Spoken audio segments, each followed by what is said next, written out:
चलो देखो, हम लोग जब पढ़ेंगे अभी पढ़ेंगे मौर्योत्तर वंश।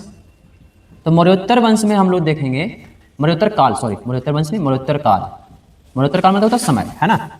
अब देखो मौर्योत्तर काल में हम लोग देखेंगे दो प्रकार के वंश मिलेंगे आप लोग को, एक विदेशी आक्रमण और एक भारतीय वंश, है ना। विदेशी आक्रमण को अगर हम लोग देखते हैं तो वो इस तरीके से देखते हैं कि मान लो कि जैसे देखो, जब तक मौर्य वंश हमारा संगठित था तब तक बाहरी आक्रमण हमारे यहाँ नहीं हो रहे थे।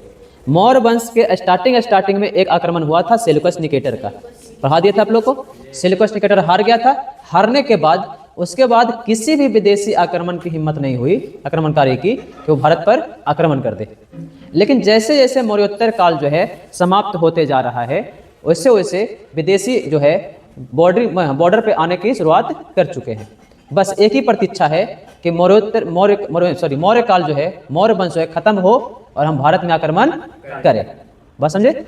मौर्य काल का जो मौर्य वंश का अंतिम राजा था उसका नाम था बृहद्रथ। बृहद्रथ के समय पहला विदेशी आक्रमण होता है यूक्रेटाइडस वंश का, ठीक है ना। हाँ, यूक्रेटाइडस वंश का, है ना। तो उसी समय जो बोल सकते हो कि बृहद्रथ का ही सेनापति था, उसका नाम था पुष्यमित्र शुंग। हाँ, क्या नाम था? हाँ, शुंग वंश का राजा, है ना, पुष्यमित्र शुंग। और पुष्यमित्र शुंग ने जब क्या किया कि जब बृहद्रथ को समझाने गया कि बाहरी आक्रमण हो रहे हैं तो मौर्य वंश वाले क्या अपना लिए थे? बौद्ध धर्म अपना लिए थे ना। और बौद्ध धर्म तो मारकाट तो वर्जित था, है ना, हो गया था वर्जित। तो पुष्यमित्र शुंग ने जब समझाने गए किसको? बृहद्रथ को, है ना। तो वहां पे क्या हुआ कि बृहद्रथ बोले कि एक काम किया जाए, उनको एक लेटर लिखा जाए, है ना, संधि पत्र बोलते हैं उसको, संधि पत्र लिखा जाए। तो पुष्यमित्र शुंग ने समझाया कि वो लोग लव लेटर से नहीं मानते हैं, है ना, वो लोग तलवार की भाषा मानते हैं। तो लेकिन क्या हो रहा था ना कि इसके वंश में, मौर्य वंश में बौद्ध धर्म का प्रभाव काफी बढ़ चुका था। तो इसीलिए वो लोग युद्ध करने के लिए भूल गए थे, एक तरह से समझ लो कि भूल ही गए थे। जब तक अशोक था तब तक डर था, लेकिन अशोक ने जब से युद्ध छोड़ा था उसके बाद से उसके वंशज, जो भी वंशज आए, दशरथ, बृहद्रथ, सारे जो है युद्ध से बहुत दूर हो गए। अब देखो, एक राज्य जो पूरा का पूरा युद्ध पर टिका हुआ है, वो राजा बोले कि हम युद्ध छोड़ देंगे, तो पॉसिबल नहीं है, कहानी तो ही चलती है। लेकिन उसी दरमियान जब विदेशी आक्रमण होने शुरू हुए तो पुष्यमित्र शुंग सेनापति था, तो पुष्यमित्र शुंग ने क्या किया कि बृहद्रथ की हत्या की और एक नया वंश का उदय करता है, उसका नाम है शुंग वंश, है ना। बृहद्रथ की क्यों हत्या किया? क्योंकि ये पहला राजा है मौर्य वंश का जो लड़ना नहीं चाह रहा है, विदेशी आक्रमण हमारे बाउंड्री पर खड़ा है। बात समझे? पुष्यमित्र शुंग हत्या किया था बृहद्रथ का, ठीक है ना। पुष्यमित्र शुंग हत्या किया और उसके बाद भारतीय राजवंश में एक नया वंश का शुरुआत होता है, उसका नाम है शुंग वंश। अब हम लोग मौर्योत्तर काल को दो पार्ट में लेके चलेंगे। एक जो विदेशी आक्रमण होने के बाद जो विदेशी वंश की स्थापना होती है उसको, और एक हम लोग लेकर चलेंगे भारतीय राजवंश को, जो भारतीय राजवंश जो मौर्य वंश ऐसे चलते आ रहा है उसको, ठीक है ना। तो पहले हम लोग बात करेंगे भारतीय राजवंश की, मौर्योत्तर काल के, हाँ, भारतीय राजवंश। अब देखो, पहले हम लोग क्रम देख ले कि भारतीय राजवंश कैसे कैसे क्रम में आए। तो मौर्य वंश के बाद, है ना, कौन वंश के बाद? मौर्य वंश के बाद। तो मौर्य वंश के बाद जो वंश आता है भारत वाला, अपना वाला, वो है शुंग वंश। शुंग वंश के बाद आता है कन्नव, ठीक है। हाँ, ऐसे करते लाइन से। कन्नव के बाद आता है सातवाहन। कौन सा? सातवाहन। सातवाहन के बाद आता है अभीर वंश। हाँ, अभीर वंश के बाद आते हैं इक्ष्वाकु वंश।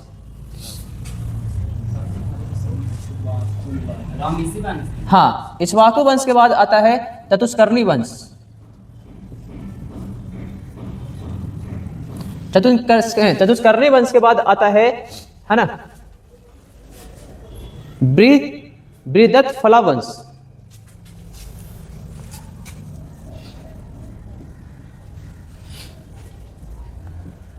बृहद्रथ फला वंश के बाद आता है आपका चेदी वंश,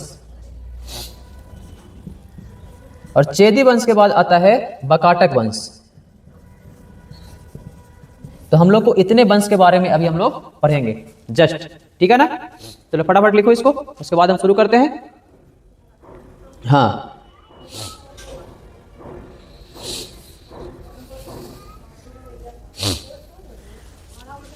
स्टार्टिंग करेंगे हम लोग सुंग वंश से, है ना। कौन वंश से? सुंग वंश से। देखो, सुंग वंश, वंश और साम्राज्य में अंतर होता है।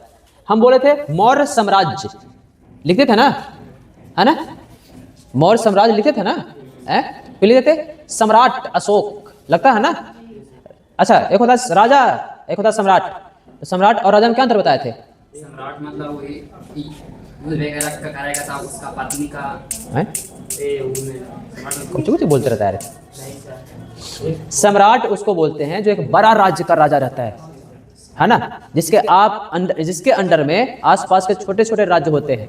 जैसे बाहुबली मूवी देखे हो ना, बाहुबली मूवी में आसपास के छोटे छोटे राज्य उसके अंडर में थे ना, है ना। तो वैसे राजा को बोलते हैं सम्राट, या चक्रवर्ती भी आगे लगता है, चक्रवर्ती, है ना, चक्रवर्ती अशोक सम्राट, है ना। बात समझे? अब देखो, मौर्य साम्राज्य, साम्राज्य का मतलब होता है एक बड़ा राज्य। एक राज्य हो गया और राज्य के अंडर में और राज्य, नहीं समझे? उसको बोलते हैं, जैसे बिहार हो गया ना, तो बिहार एक राज्य हो गया मान लो, और उसके अंडर में है बगल में झारखंड, उसके अंगल में पश्चिम बंगाल, उसके अंगल में है और कुछ उसके अंडर में है, तो उसको बोलेंगे साम्राज्य। क्या बोलेंगे? साम्राज्य। लेकिन ये सब साम्राज्य नहीं थे, ये सब वंश थे, क्योंकि सब छोटे छोटे राज्य को अपना कर रहे थे, ना समझे। इसीलिए ये सबको वंश में रखेंगे। बात समझे? मौर्य वंश को साम्राज्य में गिनते हैं। क्लियर? चलो आगे बढ़ा जाए। आगे बढ़ते हैं तो स्टार्टिंग होता है सुंग वंश से। मिटा दे इसको, चलो ठीक है। सुंग वंश, और सुंग वंश में कहानी क्या होती है थोड़ा देख लिया जाए। हाँ, सुंग वंश, सुंग वंश का संस्थापक कौन है? पुष्यमित्र सुंग। इसका शासनकाल कब से कब तक रहा है? तो देख लो, 185 बीसी से लेकर के लगभग 45 बीसी तक, है ना। कहानी यही चलती है। सॉरी 75 है, उल्टा हो गया। हाँ, 75 बीसी तक। और ये जो है, हाँ, अब ऐसे क्वेश्चन और पूछेगा कि पुष्यमित्र सुंग किस जाति से बिलोंग करते थे? संस्थापक कौन है? हाँ, खाली 75। संस्थापक कौन है? तो संस्थापक का नाम है, हाँ, पुष्यमित्र सुंग। पुष्यमित्र सुंग। और ये पुष्यमित्र सुंग की जाति अगर बताया जाए किस जाति से था ये, तो जाति का ब्राह्मण था। क्या था? ब्राह्मण, है ना। बात समझ आई? क्लियर? पुष्यमित्र सुंग के बाद कौन कौन से शासक हुए? तो अन्य शासक का नाम लिख सकते हो सुंग वंश के। अन्य शासक का भी नाम इसमें ऐड कर सकते हो। हम पूरा शासक को नहीं पढ़ाएंगे, आगे कुछ शासक को पढ़ा देंगे, ठीक है ना। लेकिन क्रमबद्ध देख लो। अग्निमित्र, अग्निमित्र, वसुमित्र, वज्रमित्र, हाँ, अग्निमित्र, वसुमित्र, वज्रमित्र, है ना, भागभद्र,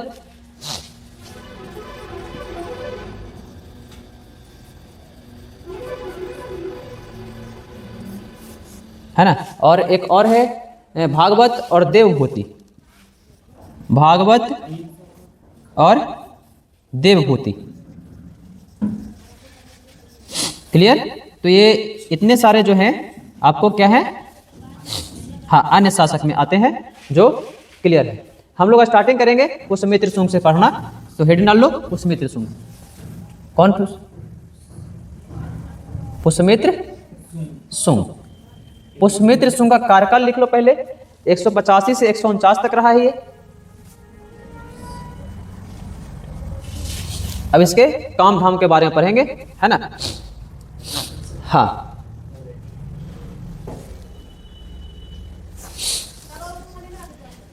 सुंग वंश का संस्थापक है, पहले तो यही क्वेश्चन आएगा, है ना। दूसरा क्वेश्चन क्या आएगा कि ये किस जाति का है? तो ब्राह्मण जाति का है। तीसरा क्वेश्चन आएगा कि इसकी राजधानी कहाँ कहाँ थी? तो पुष्यमित्र सुंग जब था तो इसकी राजधानी 2 जगह पर थी। एक है पाटलिपुत्रा और एक है विदिशा। एक पाटलिपुत्रा, एक विदिशा, है ना। ऐसा माना जाता है कि पुष्यमित्र सुंग जो है उज्जैन से आया था। कहां से आया था? उज्जैन से आया था। और यहां पर आकर के सेनापति की नौकरी कर रहा था। किस राज्य में नौकरी कर रहा था? मौर्य वंश के समय। क्लियर है ना? मौर्य वंश में अंतिम राजा बृहद्रथ की हत्या किसने की थी? पुष्यमित्र शुंग ने। याद रखना है क्वेश्चन, है ना? लिखा भी दिए थे उस टाइम। क्लियर, आगे बढ़ा जाए। हाँ, एक क्वेश्चन और आता है कि इसके शासनकाल में यवन का प्रथम आक्रमण हुआ। यवन वाला वही यवन, है ना? इसके शासनकाल में यवन का प्रथम आक्रमण हुआ।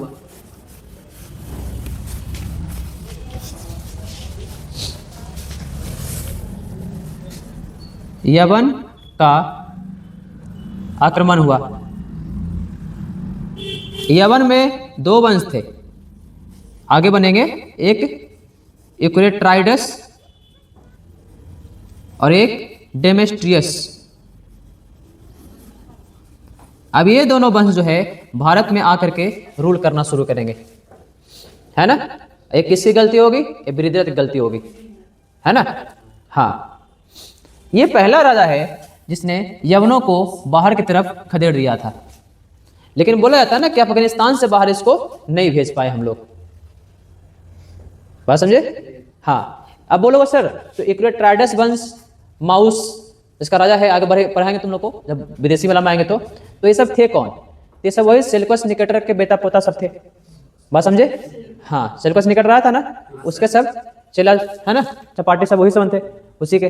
तो वो राह देख रहे थे कि कब यहाँ पर शासन खत्म हो और कब हम यहाँ पे अटैक मारे। क्लियर? जैसे ही शासन खत्म हुआ मौर्य वंश का, तो मौर्य वंश के बाद बहुत छोटे छोटे वंश में बहुत सारे वंश विभक्त हो गए, अपना अपना राज स्वतंत्र हो गया।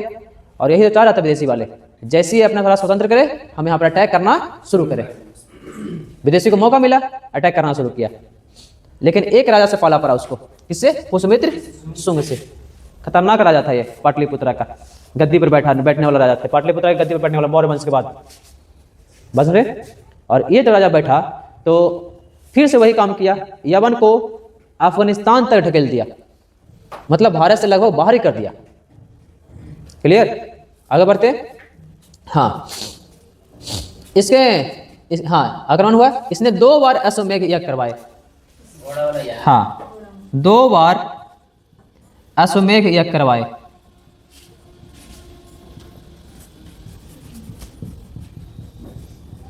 अश्वमेध यज्ञ कराने वाले जो पुरोहित थे उनका नाम था पतंजलि। पुरोहित का नाम क्या था? पतंजलि। क्लियर? हाँ, अश्वमेध यज्ञ पता है ना तुम लोग को, देखे होगे रामायण में घोड़ा छोड़ देता है। अश्वमेध यज्ञ के नियम क्या है? हाँ, घोड़ा छोड़ देगा, जहां तक जाएगा, है ना, वहां तक राज्य का टैक्स देना पड़ेगा।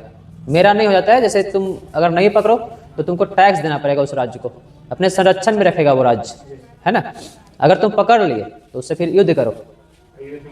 हाँ, तो युद्ध में अगर तुम मान लो कि घोड़ा जो पकड़ने वाला जीत गया तो फिर राज्य उसका हो गया, अगर ये वाला जीत गया तो राज्य इसका हो गया, है ना। लास्ट में एक अश्वमेध यज्ञ करवाए थे, लव कुश ने घोड़ा पकड़ लिया था, देखोगे कहानी है बोला। हाँ, तो इसने 2 बार अश्वमेध यज्ञ करवाए और दोनों बार जो पुरोहित थे, करवाने वाले जो पंडित जी थे, उनका नाम था पतंजलि। पतंजलि का नाम सुने हो? पतंजलि का एक बुक किताब है, उसका नाम क्या है? योग शास्त्र। क्या नाम है? योग शास्त्र, है ना। हाँ, उन्हीं के नाम पर आज एक कंपनी का नाम है, बाबा रामदेव वाला, है ना, योगा बाबा, तो वही पतंजलि है ना। क्लियर? हाँ, इसको जो है पुष्यमित्र शुंग को बौद्धों का संहारक कहते हैं, बौद्धों का संहारक। हाँ, बौद्ध को मारने वाला, संहारक मतलब मारने वाला। अब क्यों कहते हैं बौद्धों का संहारक, थोड़ा देख लेते हैं इसको बारे में, थोड़ा कहानी सुन देख ले कि बौद्धों का संहारक इसलिए है कि जब ये यवन पर आक्रमण कर रहा था, यवनों को बाहर भगा रहा था, तो बौद्ध जो है अफगानिस्तान तक फैल चुके थे, है ना। तो बौद्धों का संहार इसने भारत में तो नहीं किया था, भारत के बाहर किया था। तो अफगानिस्तान में क्या हुआ, एक कहानी सुना चुके तुम लोग को कि अफगानिस्तान में क्या हुआ कि बौद्ध लोग जो थे यवन के सैनिकों को अपने घर में छुपाना शुरू कर दिए। अब उसको निकालने के लिए अफगानिस्तान में जितने बौद्ध थे सबको, है ना, जेनोसाइड करवा दिया, मतलब हाँ, संहार करवा दिया, मार काट कर दिया, है ना। तो कहानी एकदम पूरी तरह क्लियर कर दी, इसलिए इसको बौद्धों का संहारक कहते हैं। उसके बाद बौद्धों, जैसे देखो होता है क्या है ना कि वहाँ पर मुस्लिम मर रहे हैं तो यहाँ पे मुस्लिम को दर्द होगा, तो वहाँ पर बौद्ध मर रहे हैं तो वहाँ के बौद्ध उदत होगा। तो उसका जो था कि जीतने के लिए, फिर से दिल को जीतने के लिए, बौद्ध दिल को जीतने के लिए सतना में एक स्तूप का निर्माण करवाया था इसने। स्तूप तुमने को पढ़ाया है ना संडे को कि स्तूप, तो लिखो इसने एक स्तूप का निर्माण करवाया था। कहाँ? भारहूत स्तूप। हाँ, भारहूत स्तूप का निर्माण करवाया। अशोक ने भी वहाँ पे सत्यनाश यही ना किया था वो। हाँ, भारहूत स्तूप का निर्माण करवाया। कहाँ? सतना। और सतना पड़ता कहाँ है? सतना है महाराष्ट्र में। कहाँ है? महाराष्ट्र में। क्लियर? हाँ, इसके समय में 3 महत्वपूर्ण ग्रंथ की रचना हुई। कौन कौन सी? तो भैया रामायण, महाभारत और एक और ग्रंथ थी मनुस्मृति। 3 महत्वपूर्ण ग्रंथ की रचना हुई, रामायण, महाभारत और मनुस्मृति। तो इतना कहानी है पुष्यमित्र शुंग की। हालांकि पुष्यमित्र शुंग जितना काल में रहा अपने शासन काल में, यवनों को भारत में घुसने नहीं दिया। क्लियर है? क्लियर हो गए? चलो अगले राजा के बारे में पढ़ते हैं। अगले राजा का नाम है शुंग वंश का, उसका नाम है अग्निमित्र।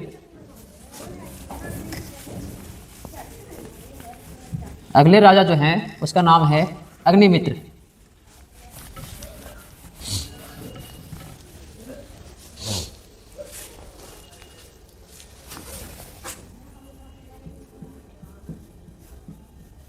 अग्निमित्र।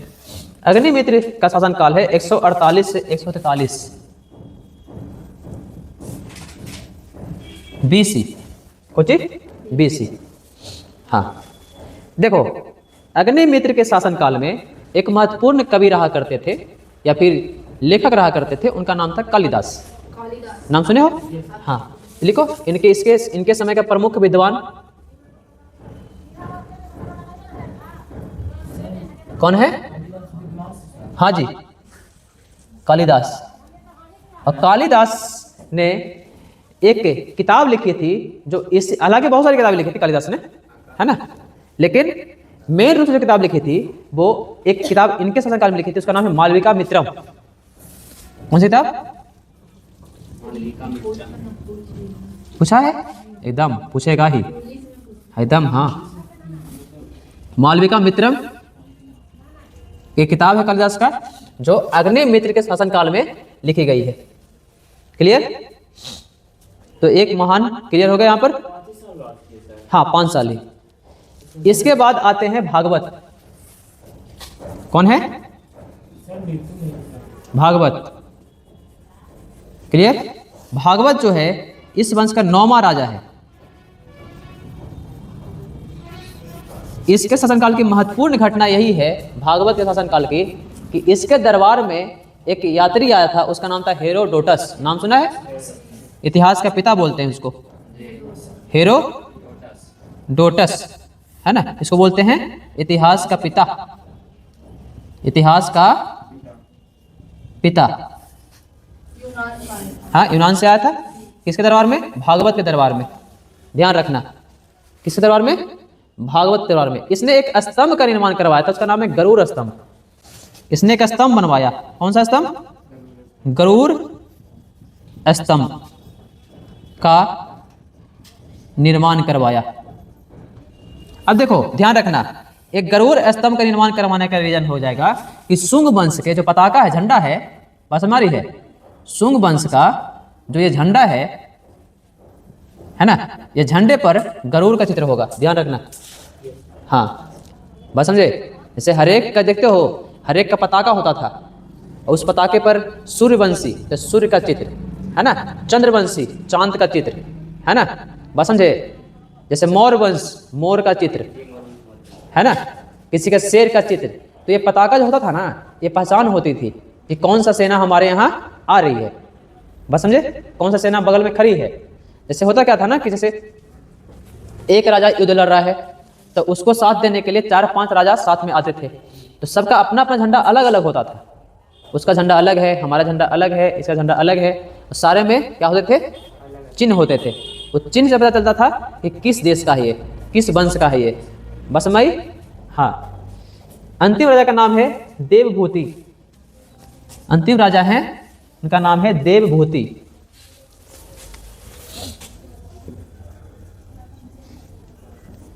देवभूति में उतना कुछ किया नहीं है। देवभूति का जो एक मंत्री था उसका नाम था वासुदेव। और ये वासुदेव ने क्या किए कि देवभूति की हत्या किया। हाँ, देवभूति की, अब इधर मंत्री यही कर रहा है। हाँ इधर मंत्री यही कर रहा है, हत्या किया। हत्या करने के बाद एक नया वंश का स्थापना होगा, उसका नाम होगा कण्व वंश। क्लियर? उसका नाम क्या होगा? कण्व वंश। तो ये थे आपके कौन से वंश? शुंग वंश। क्लियर हो गया यहां तक?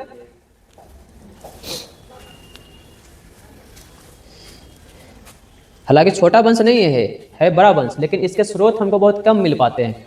अब लोग सर तो क्यों स्रोत कम मिल पाते हैं? इसका रीजन तो कुछ ना कुछ होगा। इसका रीजन एक ही है बाबू स्रोत कम मिलने का, कि हाँ रीजन एक ही है स्रोत कम मिलने का, कि जब ये उदय हुआ तो हमारे यहाँ विदेशी आक्रमण होने ज़्यादा शुरू हो गए। अब विदेशी लोग सबसे पहले आने के बाद क्या करना शुरू किए कि वो हमारे यहाँ के इतिहासों को मिटाना शुरू किए, धरोहर को मिटाना शुरू किए, है ना। तो यही इसीलिए क्या होता है कि हमारे यहाँ के इतिहास कम मिल पाते हैं। लेकिन अभी भी इतिहास के मुश्किल से हम लोग 20% ढूंढ पाए हैं, मुश्किल से 20%। जो किताब पढ़ रहे हैं इतना सारा, वो मात्र 20% है। सोचो कि अगर हम 100% खोज लें तो कितनी सारी किताबें होंगी, कितनी सारी पांडुलिपियाँ होंगी, कितना हमको इतिहास पढ़ना पड़ेगा। समझ आया? हाँ है? इतिहास का मात्र 20% ढूंढने अभी तक हम लोग। अभी 100% कहाँ था? 20%। हाँ बस 20%, और 20% में इतना किताब बन गया अभी। क्लियर? चलो छुट्टी आप लोग का। कल हम लोग पढ़ेंगे कण्व वंश। कल कौन सा वंश पढ़ेंगे? धन्यवाद। कन्नड़, कन्नड़ ना। चलो भाई।